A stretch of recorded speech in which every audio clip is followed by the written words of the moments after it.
Shalom yang terkasih dalam Tuhan Yesus. Pagi ini kita boleh bersama-sama, kita boleh menyembah Dia, sebab hanya Dia yang layak kita sembah, Dia yang layak kita puji. Tuhan Yesus Kristus namanya. Haleluya.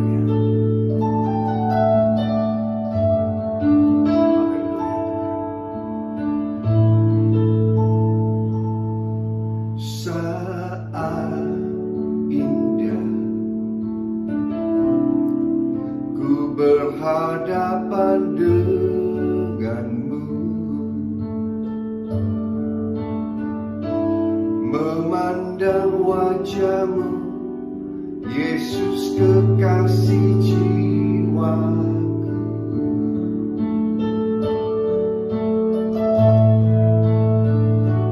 Bawa daku erat dalam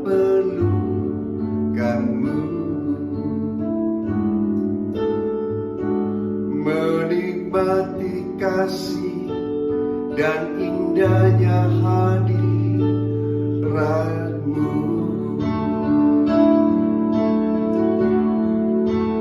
Hadirat-Mu Tuhan, ku rasakan kekudusan-Mu Bapa, penuhiku,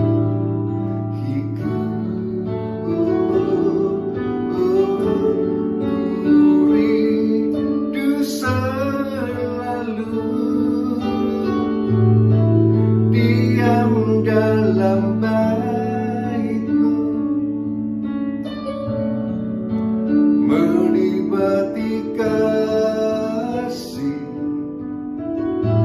anugerah-Mu.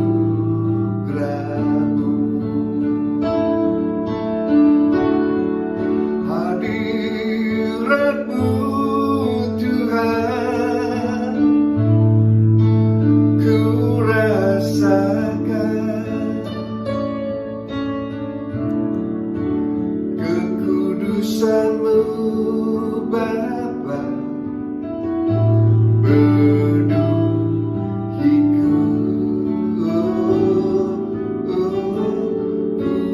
rindu selalu diam dalam bait-Mu, menikmati kasih anugerah-Mu, menikmati kasih anugerah-Mu, menikmati kasih anugerah-Mu.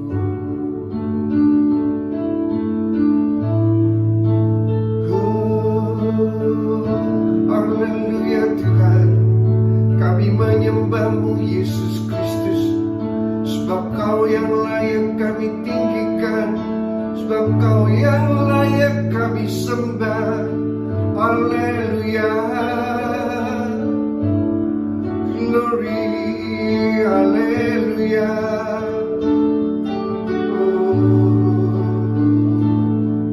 Haleluya Tuhan, Raja Salinya Lamai Bapa. Haleluya Tuhan. Datanglah kerajaan-Mu, jadilah kehendak-Mu di bumi seperti di surga. Haleluya. Haleluya. Shalom. Saudara yang terkasih dalam Tuhan Yesus, kita boleh bertemu kembali di hari Minggu ini. Kita boleh memperingati Paskah, memperingati kebangkitan Tuhan Yesus di kayu salib. Dia bangkit. Kami percaya kuasanya sempurna sampai hari ini. Nah, firman Tuhan pada pagi ini kita bicara tentang Paskah. Paskah berbicara tentang kebangkitan Tuhan Yesus di atas kayu salib. Kita baca firman Tuhan dalam Injil Matius 28 ayat 1 sampai ayat yang ke-10. Saya akan bacakan demikian.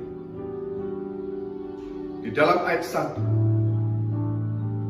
setelah hari Sabat lewat, menjelang menyingsingnya fajar pada hari pertama minggu itu, pergilah Maria Magdalena dan Maria yang lain menengok kubur itu. Ayat yang kedua, maka terjadilah gempa bumi yang hebat, sebab seorang malaikat Tuhan turun dari langit dan datang ke batu itu dan menggulingkannya, lalu duduk di atasnya.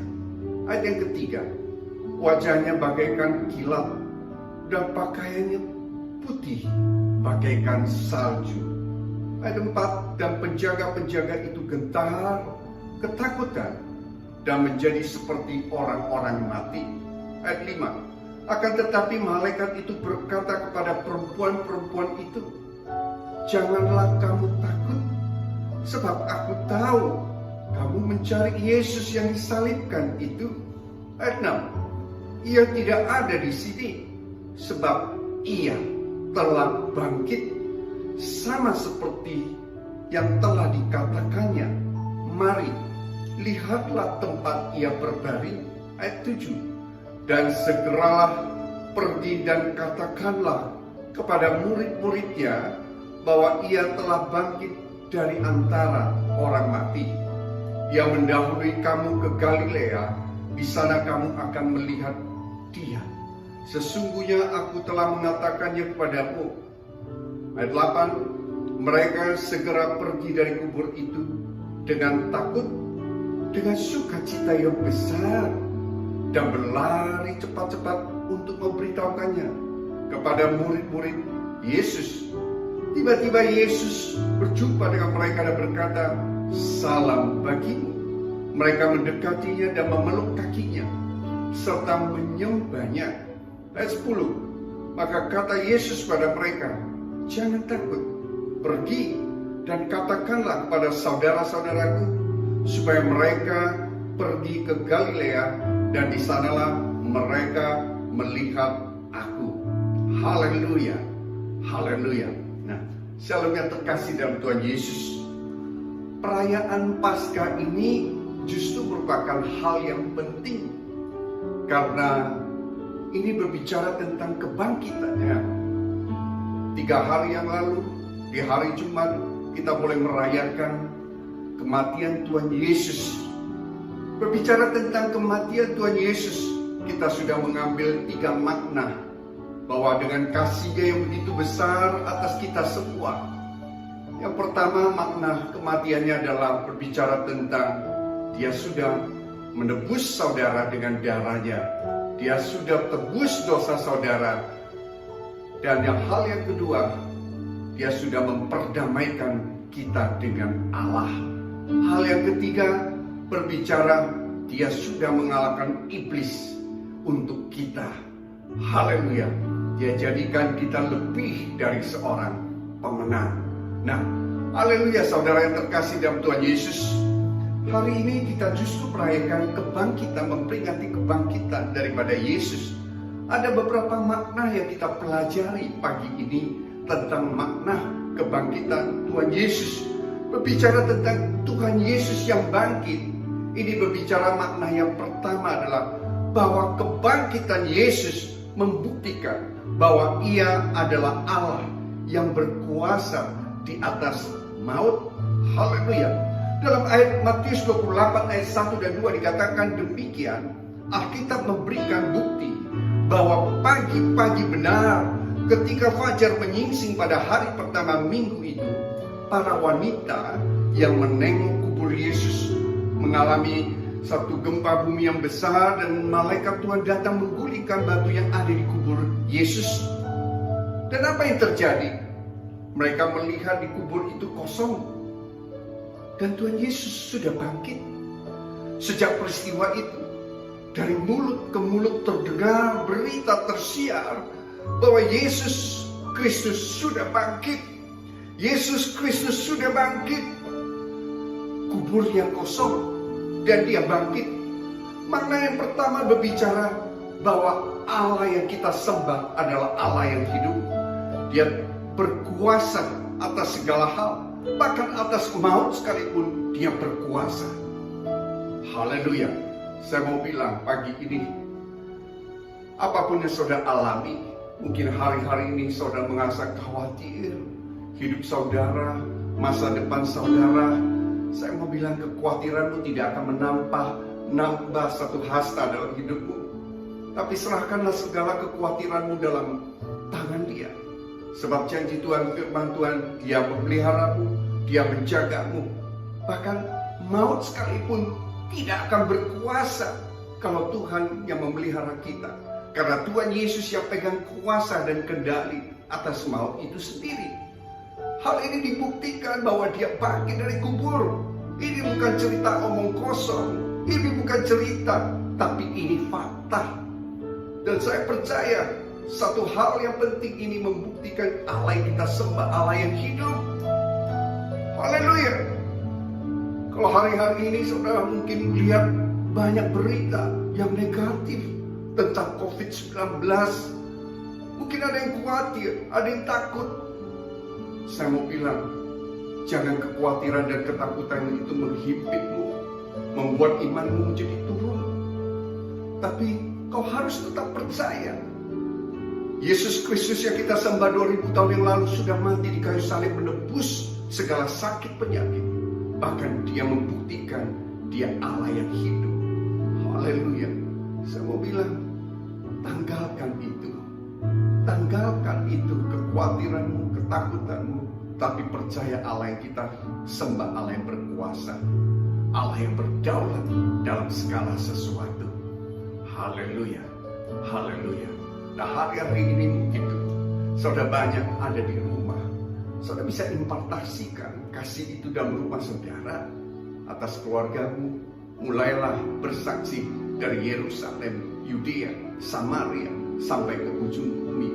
Bersaksi, bercerita tentang kebaikan Tuhan, mengimpartasikan apa yang selama ini Tuhan sudah berikan dalam hidup kita. Boleh menjadi berkat mulai dari keluargamu. Setelah itu kita boleh berangkat, lebih lagi orang-orang sekitar kita. Mungkin orang-orang percaya dan orang-orang yang tidak percaya. Kita boleh membagikan kasih Kristus itu. Saya percaya Tuhan menyertai-mu. Allah yang kita sembah, Allah yang berkuasa. Bahkan maut sekalipun dia berkuasa di atas itu. Hidup dan mati kita dikuasai oleh Tuhan. Oleh karena itu jangan kau takut. Jangan kau takut. Haleluya. Nah, hal yang kedua, berbicara tentang kebangkitan Tuhan Yesus. Ini berbicara tentang membuktikan bahwa janjinya, yaitu janji firman Tuhan, tidak pernah gagal dan tidak pernah tidak ditepati atau diingkari. Artinya selalu semua firman Tuhan yang Tuhan firmankan selalu digenapi, selalu ditepati, selalu janjinya ya dan amin. Katakan amin bersama-sama, katakan amin. Haleluya. Nah, kita buka di Lukas 24 ayat yang ke-6 sampai ke-8. Saya akan bacakan. Saudara perhatikan. Lukas 24 ayat ke-6. Firman Tuhan, ia tidak ada di sini. Ia telah bangkit. Ingatlah apa yang dikatakannya kepada kamu, yaitu saudara dan saya, ketika ia masih di Galilea. Ayat yang ke-7, yaitu bahwa anak manusia harus diserahkan ke tangan orang-orang berdosa dan disalibkan, dan akan bangkit pada hari yang ketiga. Maka teringatlah mereka akan perkataan Yesus. Haleluya. Nah, apa yang difirmankan oleh Tuhan Yesus, bahwa ia akan diserahkan oleh tangan-tangan orang-orang yang berdosa dan disalibkan dan bangkit pada hari yang ketiga. Dan ini satu pembuktian bahwa Yesus bangkit, membuktikan janji firman Tuhan selalu digenapi. Artinya janji firman Tuhan selalu ya dan amin. Haleluya, haleluya. Sebagai orang percaya, kita harus tahu bahwa pertama kali waktu kita terima Tuhan Yesus sebagai juru selamat dalam hidup kita, kita boleh dibilang kita sebagai orang percaya dalam Tuhan. Tetapi itu hanya level yang pertama. Level yang kedua berbicara tentang apakah orang percaya pada saat dia mengalami goncangan, pada saat dia mengalami segala hal yang dialami dalam hidup dia, apakah dia masih tetap percaya akan firman Tuhan? Dan saya mau bilang pagi ini satu janji Tuhan membuktikan bahwa setiap janji Tuhan, firman Tuhan ya dan amin. Sebagai orang percaya, orang beriman, dia selalu harus percaya apapun yang terjadi dalam keadaanmu hari-hari ini. Saudara harus percaya bahwa Tuhan yang pegang kendali. Firman Tuhan selalu ya dan amin. Kalau Tuhan berfirman jangan engkau khawatir, berarti Tuhan pelihara kita. Saudara bisa lihat di dalam firman Tuhan, burung di udara saja yang tidak menabur Tuhan pelihara, Tuhan beri makan. Haleluya. Apalagi kita sebagai manusia, Tuhan pelihara kita. Haleluya. Kalau firman Tuhan dikatakan jangan engkau takut, ini berbicara tentang bahwa Tuhan menyertai kita.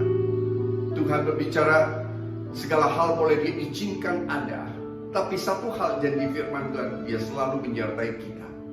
Orang benar apabila ia jatuh tidak sampai tergeletak, sebab tangan Tuhan yang menopangnya.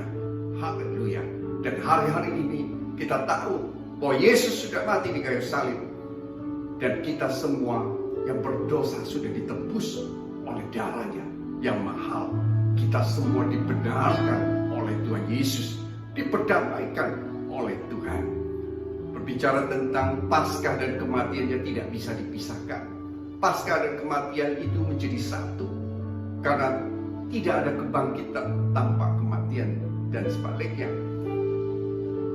Kalau kita bicara tentang kebangkitan, pasti ada kematian. Saya percaya Tuhan Yesus mati supaya akan tumbuh banyak daripada kita yang boleh mengaminkan, yang menjadi berkat buat banyak orang. Haleluya, haleluya.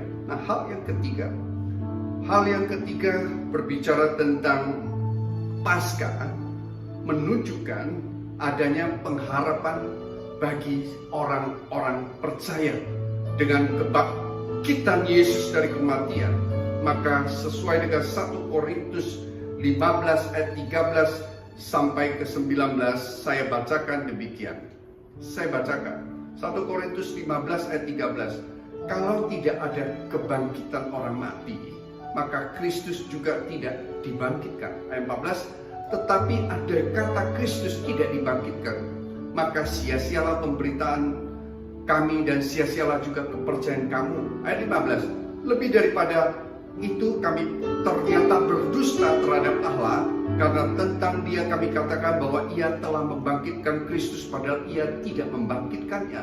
Kalau andai kata benar bahwa orang mati tidak dibangkitkan, ayat 16, sebab jika orang mati tidak dibangkitkan maka Kristus juga tidak dibangkitkan. Ayat 17, dan jika Kristus tidak dibangkitkan maka sia-sialah kepercayaan kamu dan kamu masih hidup dalam dosamu. Nah, apamu percaya Tuhan Yesus mati memberikan harapan-harapan yang baru buat setiap kita. Ayat 18 dikatakan demikian, demikianlah binasa juga orang-orang yang mati dalam Kristus. 19, jikalau kita hanya dalam hidup ini menaruh pengharapan pada Kristus, maka kita orang-orang yang paling malang dari segala manusia. Ayat 20, tetapi yang benar ialah bahwa Kristus telah dibangkitkan dari antara orang mati sebagai yang sulung dari orang-orang yang telah meninggal. Ayat 21, sebab sama seperti maut datang karena satu orang manusia, demikian juga kebangkitan orang mati datang karena satu manusia. Haleluya. Nah, kita berpikir secara logis. Kalau Allah yang kita sembah itu tidak dibangkitkan atau dia mati, bagaimana dia bisa memberikan satu pengharapan bagaimana dia bisa memberikan satu kepastian hidup yang kekal? Justru Tuhan Yesus menyatakan bahwa ia bangkit di hari ketiga. Ini satu pengharapan yang pasti.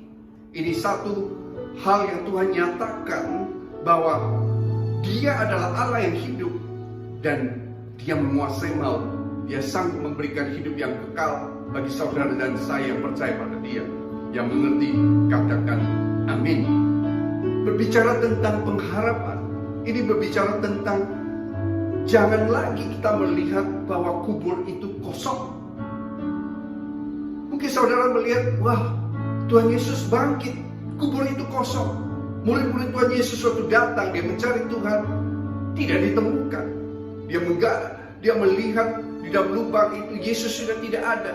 Mereka mungkin sebagian kecewa, mungkin sebagian takut, mungkin sebagian sukacita. Mereka bingung apa yang harus mereka lakukan. Mereka tidak tahu kubur telah kosong. Tapi mulai hari ini, karena Tuhan Yesus sudah bangkit memberikan harapan yang baru, kita jangan melihat kubur kosong itu, tapi kita lihatlah kubur kosong itu sebagai tanda bahwa Yesus telah bangkit dari kuburnya. Yang mengerti katakan amin. Kita melihat dengan cara pandangnya bahwa dengan kuasa waktu dia bangkit ada kuasa kebangkitan. Artinya melalui Tuhan Yesus yang kita sembah, dia memberikan harapan-harapan yang pasti. Dia bangkit dan dia ada bersama-sama dengan kita, saudara dan saya, pagi ini. Hal yang kedua berbicara tentang harapan yang pasti. Ini berbicara tentang dalam Alkitab mencatat bahwa Yesus itu bangkit, dan saya mau bilang ini tercatat dalam sejarah. Dalam sejarah manusia dicatat bahwa Yesus itu telah bangkit. Ini bukan cerita, ini bukan dongeng, tapi ini firman Tuhan. Ini kisah nyata, ini fakta, ini sejarah. Artinya Tuhan hidup. Dia memberikan kita hidup. Dia memberikan kita harapan yang baru. Dan hal yang ketiga tentang harapan, saya mau bilang ini fakta, bukan hoax. Hari-hari ini mungkin kita dengar banyak hoax, tapi saya mau bilang kebangkitan Tuhan Yesus adalah fakta dan bukan hoax. Dan saya percaya setiap orang percaya, setiap orang beriman menaruh harapannya pada Tuhan Yesus. Yang mengerti katakan amin. Hal tentang harapan, kita menaruh harapan pada Tuhan. Kita punya harapan yang luar biasa, harapan yang pasti. Ini berbicara tentang kebenaran. Ini berbicara tentang kebenaran yang mengubahkan. Saudara ingat tentang Petrus, murid Tuhan Yesus. Sebelum Yesus disalib, dia menyangkal nama Tuhan Yesus 3 kali. Tetapi apa yang terjadi? Tuhan datang. Tuhan datang khusus menampakkan diri juga untuk Petrus. Sehingga apa yang terjadi? Waktu Petrus mengalami satu perjumpaan dengan Tuhan, waktu dia bangkit, apa yang terjadi? Petrus menjadi orang yang luar biasa. Bahkan Petrus menjadi orang yang berani bersaksi. Saudara ingat bahwa tentang kesaksiannya, tentang dia berkhotbah, ada 3.000 jiwa yang bertobat. Dan saya percaya kebenaran itu mengubahkan kita semua. Dan Yesus bangkit mengubahkan hidup kita menjadi berkuasa karena ada Tuhan Yesus bersama-sama dengan kita. Yang mengerti katakan amin. Haleluya. Nah, orang yang percaya pada Tuhan selalu bertumpu pada iman dan pengharapan. Dan mari kita renungkan pagi ini bersama-sama. Kita renungkan bersama-sama bahwa Yesus sudah bangkit buat kita. Dia sudah mengerjakan banyak hal dalam hidup kita. Saya ulangi sekali lagi, yang pertama, bahwa Tuhan yang kita sembah adalah Allah yang hidup. Dia berkuasa bahkan di atas maut sekalipun. Haleluya. Hal yang kedua berbicara tentang kebangkitannya memberikan janji bahwa janjinya selalu ya dan amin. Tidak pernah gagal. Dan Tuhan selalu menepati janjinya. Hal yang ketiga berbicara tentang pengharapan bagi kita semua orang percaya. Dalam Tuhan selalu ada kepastian. Selalu ada harapan yang baru. Bila kita menaruh hari-hari ini harapan kita kepada Tuhan. Diberkatilah orang yang menaruh harapannya pada Tuhan. Haleluya. Selamat Paskah. Tuhan Yesus memberkati kita semua. Haleluya.